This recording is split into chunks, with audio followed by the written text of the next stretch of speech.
Right, as you can see, I look shocking.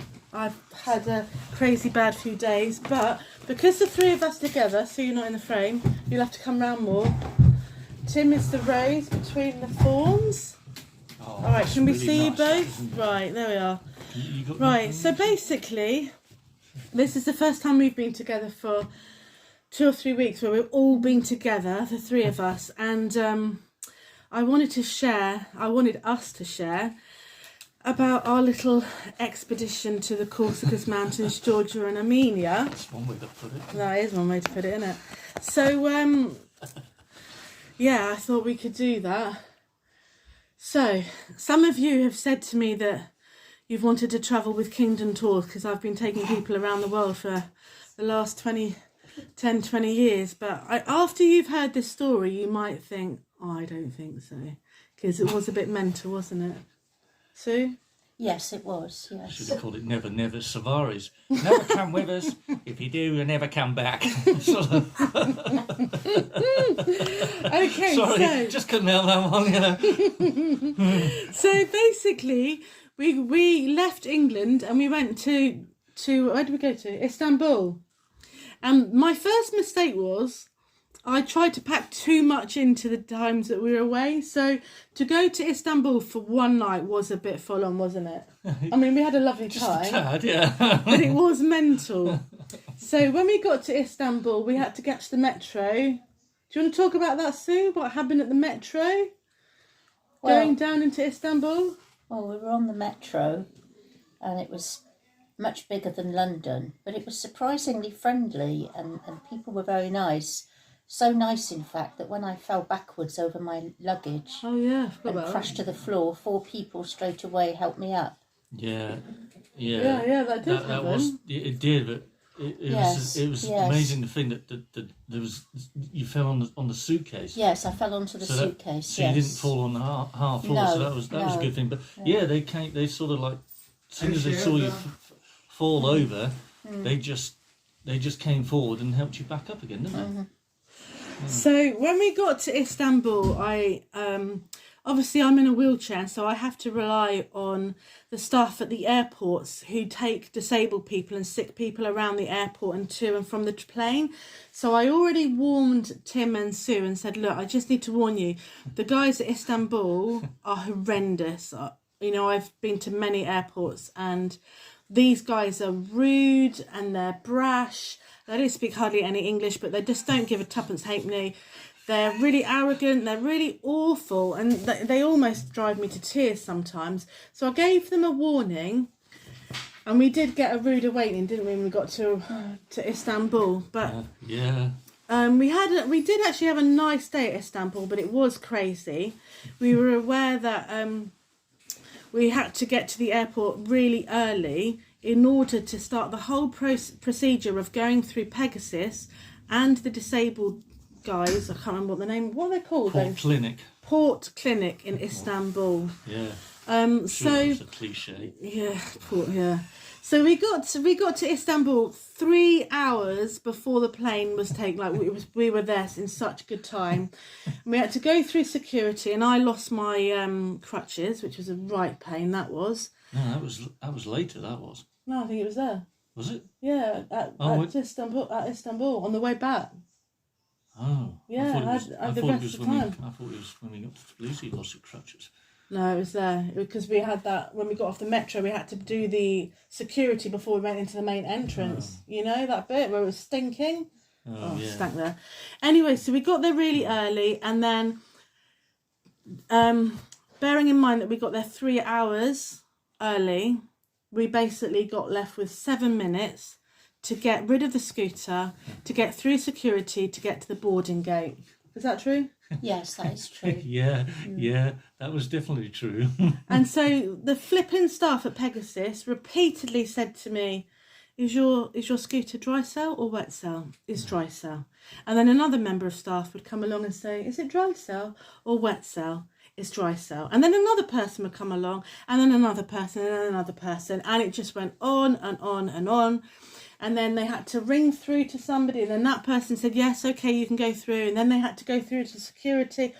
Oh my goodness, it was a nightmare. Yeah, that was at that point we were all kind of fraught because at this point these two dudes that were about to whisk you away on these electronics were giving us so much lip. I was about to go Hulk smash on them, which I'm glad I didn't.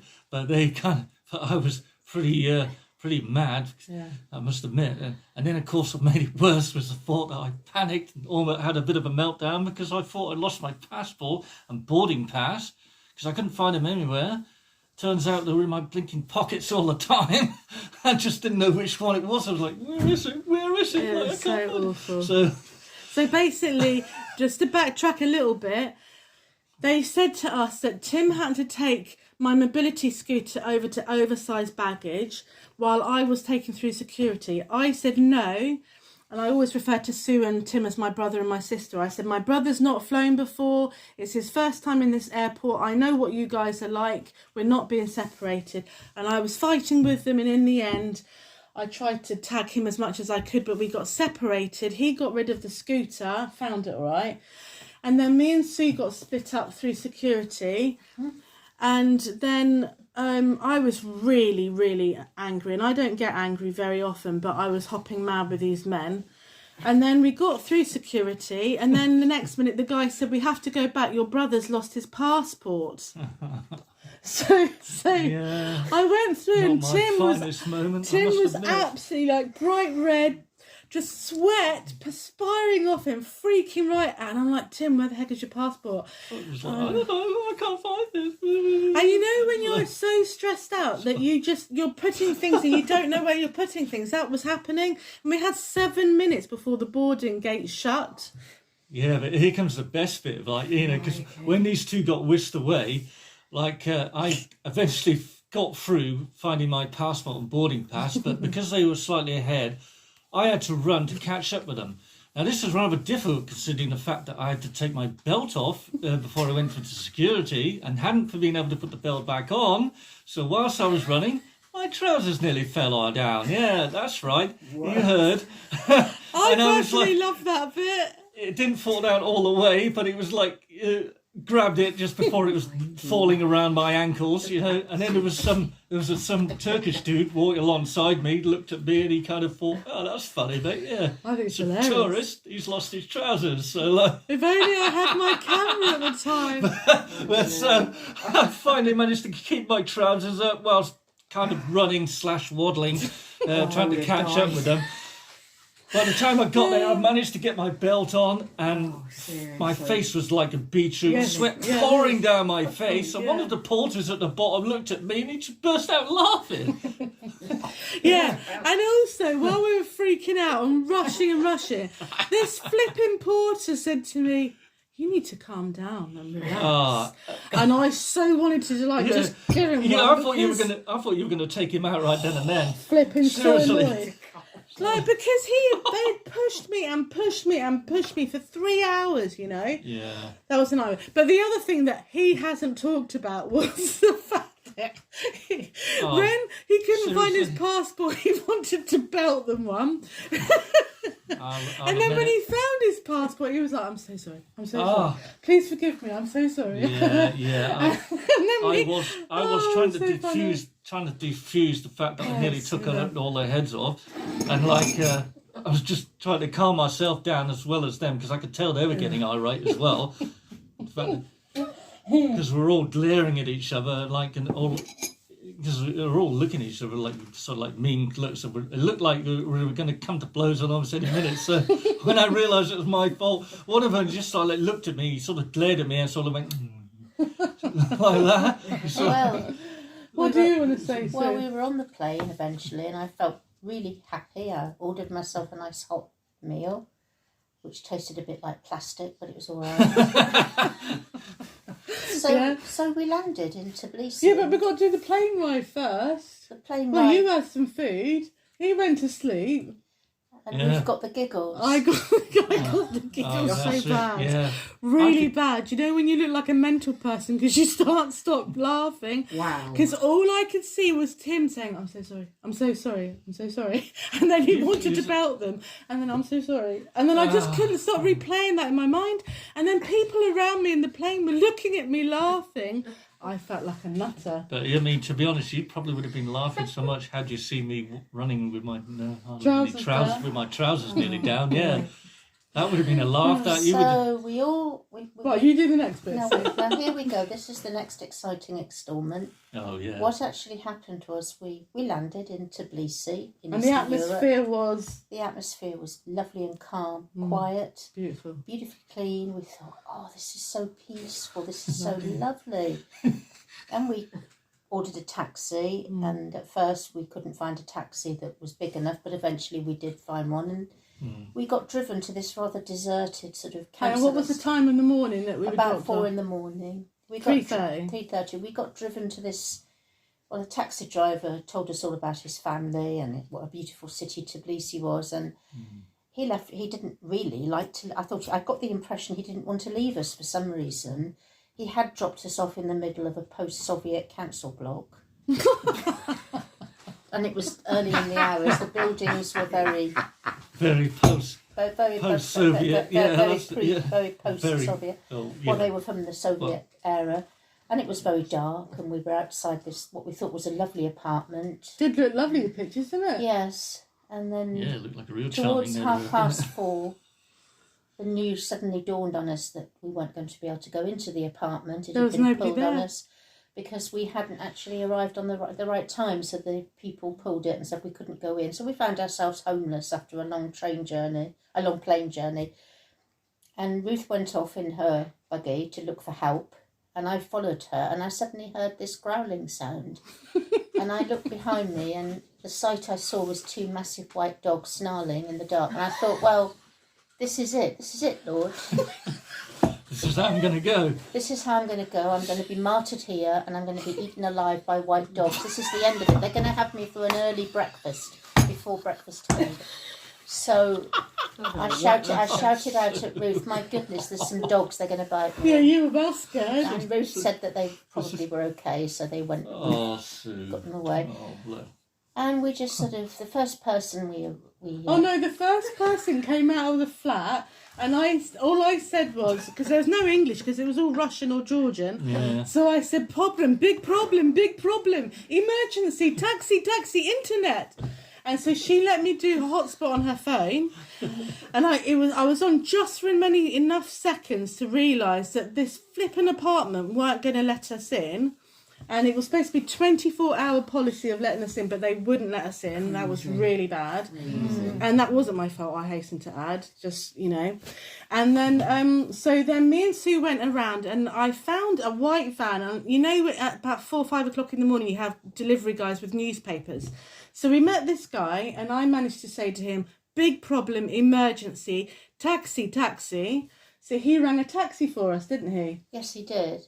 And we had a very exciting ride around all these ghettos with Yeah. graffiti all over the walls. That was really post-Soviet. Until we finally found ourselves at McDonald's. No, hang on a minute. When the taxi first came, he saw us with all our suitcases and my mobility scooter. Yeah. And this must have been about, 4:30, 5 o'clock? Yeah. And you could see him looking at all our stuff and his tiny taxi and thinking... And I think he might have been shaking. Okay, so we're in the taxi, and we managed to, me and Tim frantically pull all the scooter apart and just show him how we can put it in the back of his car. And then we all clambered in, didn't we? And we literally had bags and everything on top of us. So all you could do was look out the top of the bags in the back of the taxi. And then where did we go around in Tbilisi then, Sue? We went round all these side streets and ghettos and sort of a bit like the outskirts of Bristol. It was covered in graffiti. The post-Soviet Bristol. Post-Soviet Bristol, yeah. And then eventually the Post-Soviet taxi driver Bristol, decided that there might be somebody that could speak English in McDonald's. Good we'd come thinking. all that exciting way just to end up outside McDonald's. So this girl said in English, there's a Turkish overnight cafe down the road. So we piled into a Turkish overnight cafe. This is about 5:30 by this point. 5:30, and I suddenly looked everywhere and realised that I couldn't find my phone, my passport, my £500 spending money, or my I think I had my door keys. That was about it, and I couldn't find my bank cards or anything. They'd all gone, and I looked everywhere, every single place, and you freaked out, didn't you? then there was this beautiful dog that'd been outside, and he went down the road, and I saw some stranger kicking him in the head down the road. And then he came back to me, and I comforted him. And then I went into a kind of a panic. And then oh no, you were freaking out because you thought you'd lost everything. Yeah. And then I saw this dog that I'd liked being hurt. So that made it worse. And that made it worse. And then Tim said, "Oh, calm down, calm down." And I suddenly realised I'd left everything in the pockets of my fleece or my kind of hoodie that was over the chair. So I found everything in my pockets. And but don't forget, Sue, that you were bursting for the toilet. Yes. So we asked the girl to tell us where the toilet was, and you were busting for the toilet, and you were really fraught by this time. I was terrible. I was in such a bad mood. Oh, I wish I'd never come. What are we doing here? She wasn't that good. And then she went to the toilet, and of course it wasn't an English toilet. It was a hole in the ground. Yeah, where you have to crouch. Yeah. Well, it's a ceramic thing that you put your feet on, and then you kneel down, and then you pee. You were like, I can't go, I absolutely can't go, weren't you? You couldn't go to toilet on it. You were just at the end of it. But we had a lovely Turkish breakfast. I had about three Turkish coffees, and they're like liqueurs. They're so thick. Yeah, but we were not to mention the incredibly strong Turkish coffee you were having, yeah. Which then by this point you were bursting in fits of hysteria of laughing, like, because she was just laughing her head off, like some random, just like hysterical, and then I just ended up breaking down in tears. Yeah, I'll admit it. Yeah, I did. We were tired, we were exhausted, we were in shock. We'd had nowhere to sleep all night. It had been incredibly stressful at Istanbul. Yeah, and it just all caught up with us. She ends up laughing, Sue melts down, and I end up crying the eyes out. But we survived, and we ended up in a lovely hotel central to Tbilisi. No, but we've got to go back first before we get to the hotel, Sue. But it was a hotel that had no electricity. Yeah, but I haven't got to that part yet. Yeah, you go too far, Sue. Spoilers, mate, spoilers. Yeah. It has to be done in chronological order. Yeah, it has to be. Thank you, Timothy. Chronological order. So basically, we stay at this Wi-Fi Turkish thingy. Oh yeah, do you remember that man came in really drunk? Oh yeah, and he was slagging off the Turkish. Oh yeah, that was bad. That was bad actually, to be honest, because he was just coming in and he was just openly trashing him right in front of him. What are you doing? Young Turks. And I had a chat with him, and I had a chat with the Young Turks, and gave them a big tip because I loved them all so much, and they were. It was but that guy that came in who was drunk, Sue, he was really abusive to the Turks. He was, and I felt like I wanted to defend them, but I also had a chat with him. And I mean, the girl that was in there, she was so young and brave and nice. I gave her a big tip. I thought she was lovely. Young heart. Yeah, she was lovely. And it turns out she was actually. I don't know that song. It's Rod Stewart. Young Turks. Anyway, right, listen, the next part of the story is, right, so I'm frantically on Wi-Fi on booking.com trying to sort out somewhere for us to stay for the next 2 nights while we're in Tbilisi. So we've already gone through one night with no accommodation, so I managed to sort out a 4-star hotel, but it's all 3 of us sharing a room. But we were so desperate, we just didn't really care. We just wanted to get somewhere that was nice and where we could just crash, we were exhausted. So I loaded up the map of where the hotel was, and I said to Sue and Tim, I said, why don't you guys go on ahead in a taxi? I'll sort it out with the taxi driver, and I'll go up on my scooter. Quite frankly, I love exploring on my scooter in new places anyway, and I had the map already loaded up. Well, in these countries, in the honour-shame sort of culture, sometimes you can ask a taxi driver where it is, and they won't say that they don't know because that brings dishonour. So this taxi driver was like, yeah, I know where it is. And then he went to his mate and double checked with his mate. didn't he? Yeah. He went to his mate. Yeah, I know where it is. Because on the way there, it's like we were going into town at first. I thought, oh, this is promising. Looks like we're getting there. And then he stops for like 5 minutes later, and then gets out and asks someone for direction. I thought, okay. Then he goes on. Then he does it further down later on, further into the city. And I thought, okay, right. So next thing we know, we're going higher up, won't we, Sue? And then we end up at some blinking like hilltop village or something, like right outside of Tbilisi, and we're thinking to ourselves, well, I was at this point, I think, we're being kidnapped, aren't we? He's going to sell us down the border, sell us across the border. And like, but I didn't say anything, but Sue comes out with it later. She says, is this the point he's going to take us to his basement? Like you said earlier. And I thought to myself, I'm glad I kept that thought to myself, but you ended up saying more or less what I was thinking. Well, while this was happening to them, while they thought they were being kidnapped, I had my own experience because I was going along the road. At first I tried to go on the pavement, but as I've explained before, the pavements don't have drop curbs. So in the end I gave up and thought, I'm just going to go on the road. So I followed the map and I start going up go around the corner and start going up this hill. And it turns into like a 6-lane dual carriageway, and I'm going up in the opposite, what am I trying to say? Oncoming traffic. Yeah. And it was a lot of oncoming. There was traffic. a lot of, and it was 8ish by this point, 8ish or 9ish. So it was like rush hour. And I'm going up and I'm thinking, actually, this is not very good, because there was water coming off the side of the mountain hillside and it was spraying me. So I was like looking like that, trying to see. And the cars were going mental because Georgian drivers are nutty, aren't they? Complete, utter fruitcakes. They really are when it comes to driving now. And then I was getting more and more angry. So I was like, for goodness sake, let me go through. Because I was trying to turn around, but they wouldn't let me come out enough to turn around. I couldn't get across to the other side of the road. 4 or 5, was it? Police cars came past with the blues and twos, but I think that they always had their blues and twos flashing. Yeah. And then eventually, because I was getting so worked up, a police car stopped and started having a go at me, and I was having a go at him, saying, I've been trying to get over there, but your stupid Georgian drivers won't let me go. And then basically the Georgian policemen, they stopped all the traffic on both sides, and I thought, right, I'm going to make this country pay now. So I turned I turned the speed down and went really slowly right across while they all just had to sit there and wait. I was so happy with that. Yes. Got across to the other side. Anyway, it was only another 5 or 10 minutes and I got up to the hotel and I went to reception. I was like, hello, I've got the right hotel. Yes, you got the right hotel. Where's my brother and sister? Are they up in their bedroom? Brother and sister?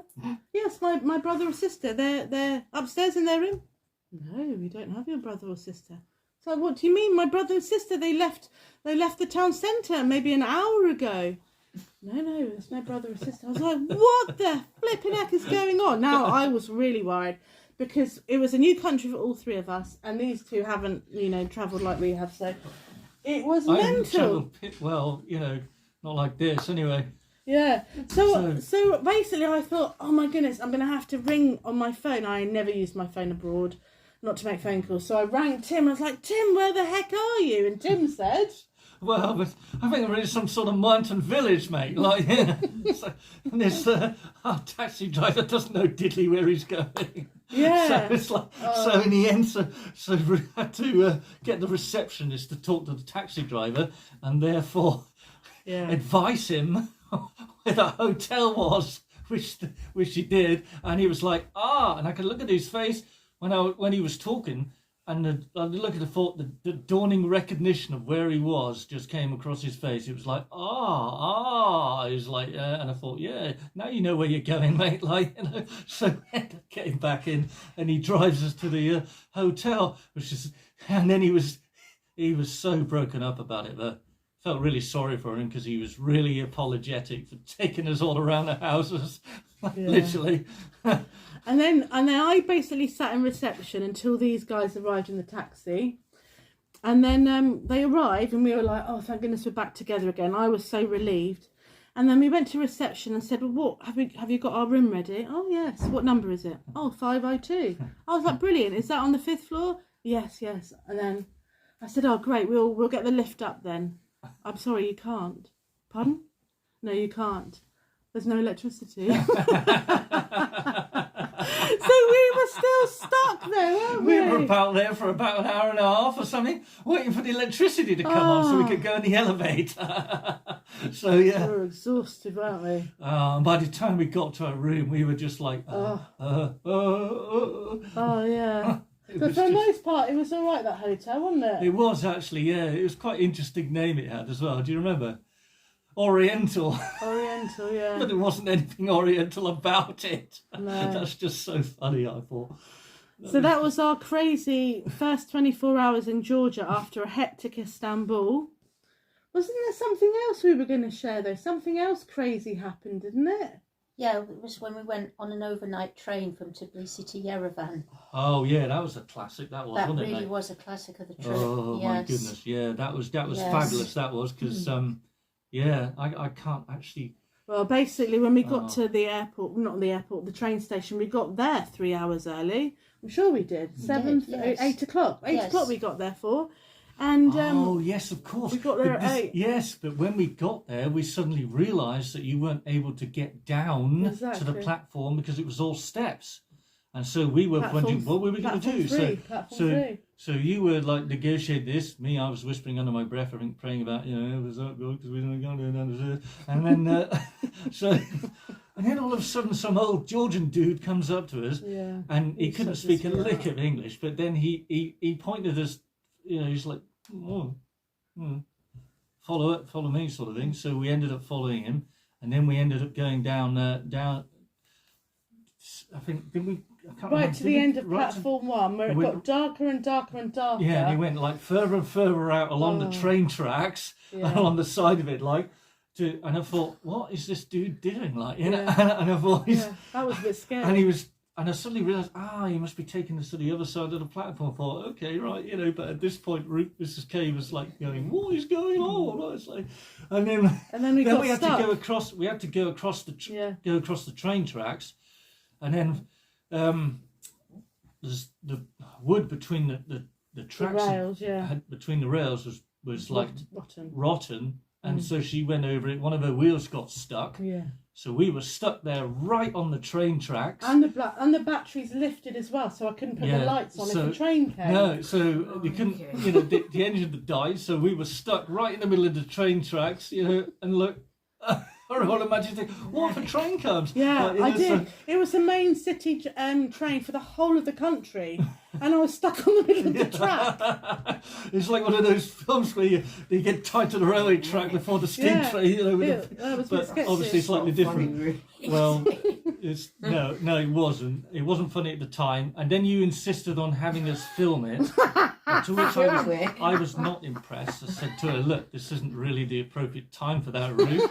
So, we're trying to get out of being stuck in the middle of the blinking railway track, and you want to film it, So,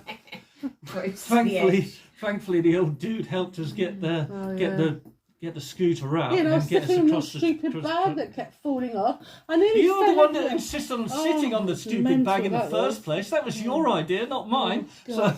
And so then hard. Having his big barrel bag, and I was sitting on it, so I was up like that, and I was nearly toppling over into the other side of the platform.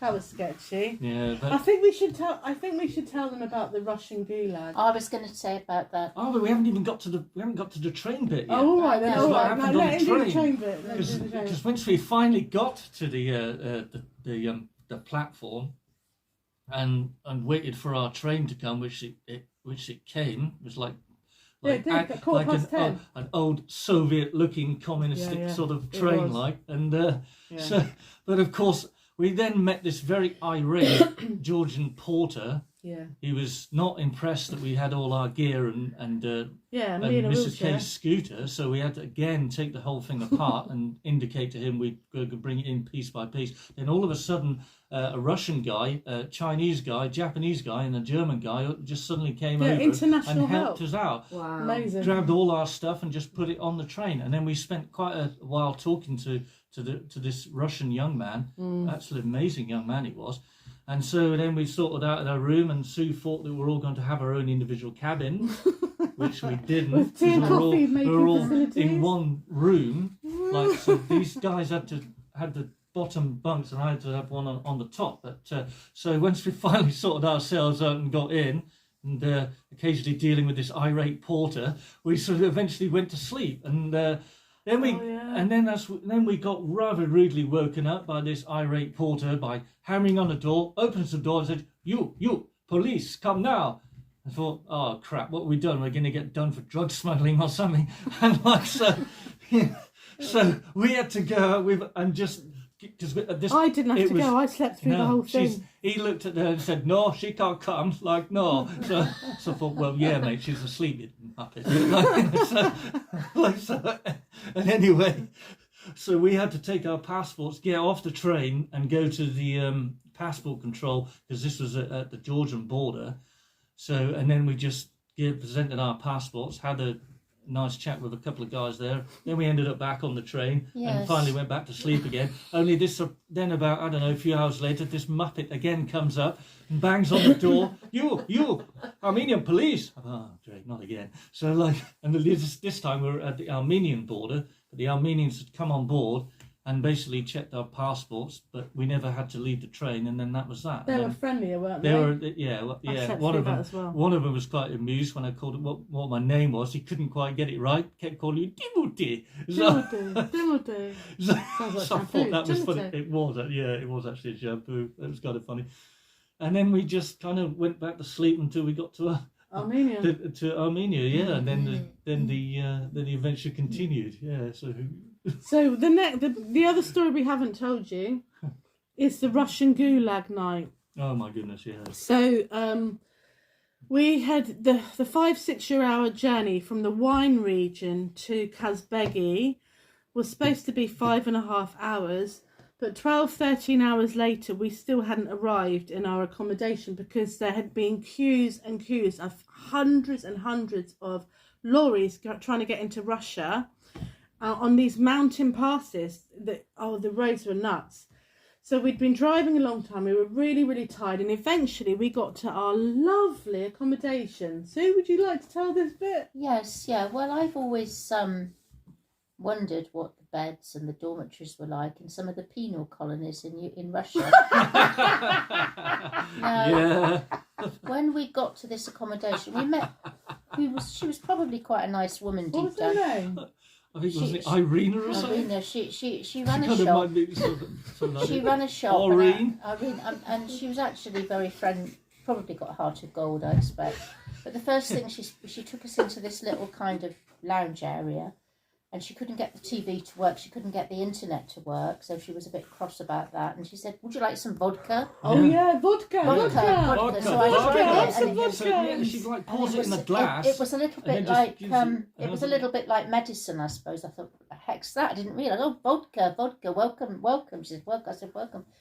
And then there was like there was a kitchen that was like across this wooden like the brick balcony. So the kitchen was separate to the lounge, and the toilet was actually outside down the garden. In the dark, and it was a bit creepy. And this With woman, the washing machine in. the washing machine in, and then we saw all these beds, and there was rooms going off to dormitories and cellars, and I'm not joking, they were soft as anything, but they were like metal beds that you'd see in dormitories in sort of like The old prisons. asylums. Yeah, in the asylums. Yeah. And Yeah. I suppose The spring Ruth one. couldn't really expect to go outside to the toilet, so we all clambered off. I had plenty of sweets. Then she'd listen, and Oh yeah, she did. She left loads of sweets. I felt a bit sorry for her because, I mean, she lost her income, but I suppose we couldn't stay there. So we all clambered back in the car and got back onto booking.com. Oh, we were exhausted. And unfortunately... You were a bit freaked out by that. You picked up bad vibes from her place. I did a little bit, yeah, but And you did. Yeah. you I can't... did after Appearances, you don't always know just on... She might have been a very nice woman, I'm sure.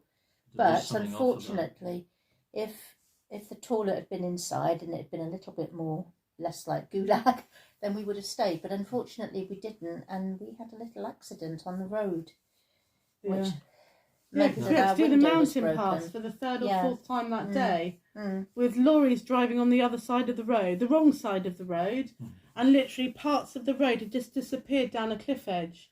Wow. It was horrifying. Yeah, because and it was on a tight bend, as I recall. We were going Yeah. around this tight bend, and some dude in a white van just thought it was a good idea to be on our side of the road as he came flying around the bend at 40 plus 50, whatever, and took off our wing mirror. Yeah, yeah.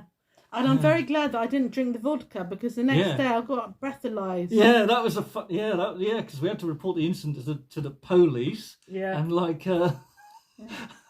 and of course that was a bit of fun because they didn't speak a lick of English, so we had to break out Russian, Google no. Translate. Also, if you're very God bless excited Google. by this video, please subscribe if you are really impressed with this video. And we'd just like you to like us, basically. That's Yeah. We're desperate for you to like us. We really are. I mean, look at us. Does this look like a face that gets liked anyway? So, please like us. Please like us. See, that's part of what happened on our trip to Georgia and Armenia. I hope you've enjoyed it. We certainly haven't forgotten it, have we? No. How I could don't we? think we ever will, actually. It's burned into our brains, isn't it? I don't think you ever will. No, that was mental, wasn't it? But it wasn't boring, I say that. No, it certainly wasn't boring. That's for We sure. need- well, killed on a railway track, martyred by dogs. Yeah. Wow. Nearly been assassinated by Georgian drivers, nearly. Yeah. Oh, Funny. fun though. Good memories, isn't it? Good memories. So, you Yeah, know it where was. to come if you want an adventure. Kingdom Adventures, Kingdom Kingdom Tours. Tours. Kingdom Tours. Yeah. and our next exciting adventure is Morocco. So watch this space. Oh, yeah. Yeah, I can't wait to hear what happens on this one. Yeah. Nothing like that. It'll be fine. It'll be fine. No. Of course not. No, it'll be fine. It'll be Take fine. some vodka. Bye-bye. Bye.